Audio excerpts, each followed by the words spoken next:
Welcome back to the Foundry by Forge College. Today, in this explainer, we are taking those static, kind of lifeless interaction maps from our last lesson on testing upgrade logic, and we're turning them into buttery smooth, highly credible motion.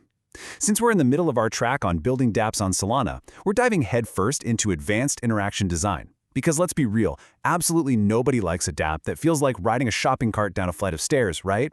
We're taking the raw, skeletal frameworks of your components and breathing actual life into them through animation timing and physics.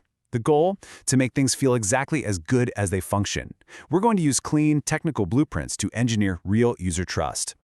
So, here's our blueprint for today. We'll start by breathing life into our microinteractions, then shift from basic states to actual spring physics. After that, we'll look at the AI-assisted iteration loop, test our visual behavior, and wrap up by prepping for gestural controls. Let's dive in. Section 1. Breathing life into microinteractions. Up until now, you've done the hard work of mapping out all the logic. But now we're moving from static states to what we call responsive reality.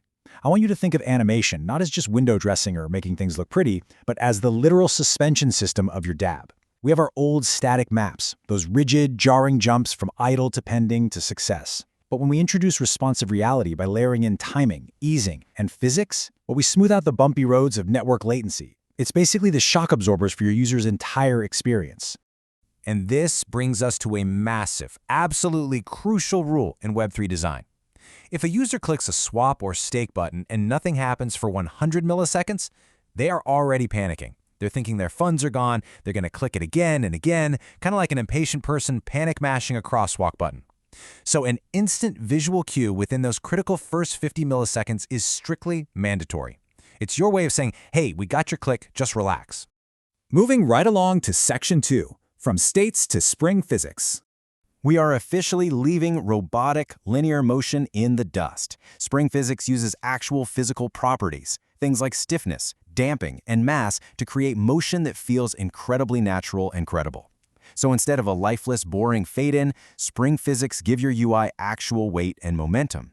It is literally the difference between a graphic just abruptly appearing versus a success badge bouncing satisfyingly into place like it truly belongs there. To pull this off, we rely on three main gears. First, the fast variant. We're talking 120 milliseconds with a stiff spring, which gives this immediate, energetic effect. Then we have balanced, coming in at 200 milliseconds with a medium spring. This feels very neutral and confident.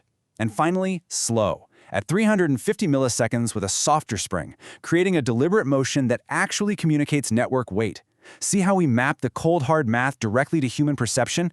The big takeaway here is that turning on a UI filter should feel like flipping a snappy light switch. But writing a transaction to the Solana blockchain, that should feel like turning a heavy vault door. You've got that snappy 120 milliseconds for UI-only actions versus a deliberate 350 milliseconds for network-latent actions. You absolutely have to match the physics to the consequence of the action. Section 3. The AI-assisted iteration loop. Now, you might be wondering about all those stiffness and damping numbers and dreading the math. But hey, don't worry, you don't have to guess. In our Forge College learning programs, we honestly treat AI like a high-tech power tool for the drafting table. You feed a highly specific prompt into your AI assistant for, say, a React frame or motion component. You visually test the usually janky first draft and then repeatedly ask it to tighten the parameters until it's flawless. Then you spin up your fast, balanced, and slow variants and validate them. It's just a rapid-fire iteration loop until the physics are completely dialed in.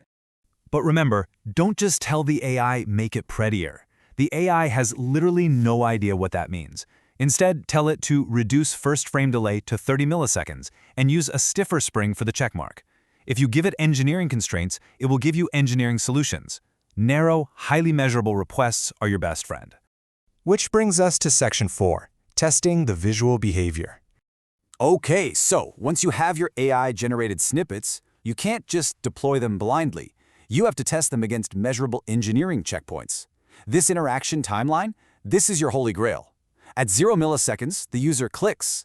That tiny 0 to 50 millisecond window is where you provide instant UI feedback to prevent them from rage clicking. By 400 milliseconds, you're safely in the comfortable pending state. And by 800 milliseconds, boom, you hit the success state. Consistently hitting these checkpoints is exactly how you engineer trust.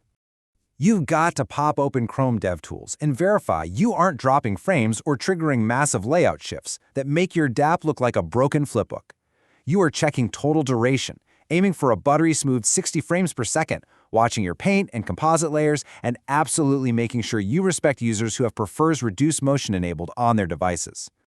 And to hit those performance metrics smoothly, you have to use composited properties. You should always animate properties like scale, translate, and opacity. Why? Because your GPU can handle these super cheaply without recalculating the layout of the entire page. Let me tell you, animating button width or height is a surefire way to destroy your performance budget and cause a dreaded layout shift. Stick to scale and opacity for sure. Ultimately, at the end of the day, you have to ask yourself, did your interaction establish credibility or did it overstate the network guarantees? Because that right there is the golden rule of Web3 UI. Never, ever show a final success checkmark if the Solana network is still thinking. Always match your UI's confidence directly to the actual verifiable state of the network. Simply put, don't lie with your animations. Finally, Section 5. Next up, gestural controls. We have totally nailed the button presses and the microinteractions. But next, we're taking these exact same physical principles into a whole new dimension of user experience. We are going to map these precise timings to swipes, drags, and holds. But before we get there, head over to the website forge.college to learn more about this subject and tons of other Web3-related topics and really level up your engineering skills. This explainer was brought to you by Forge College. I'll leave you with this final provocative thought. If your dApp's motion tells a lie about what the blockchain is actually doing, can your users really trust you with their assets? Think about it. See you in the next explainer.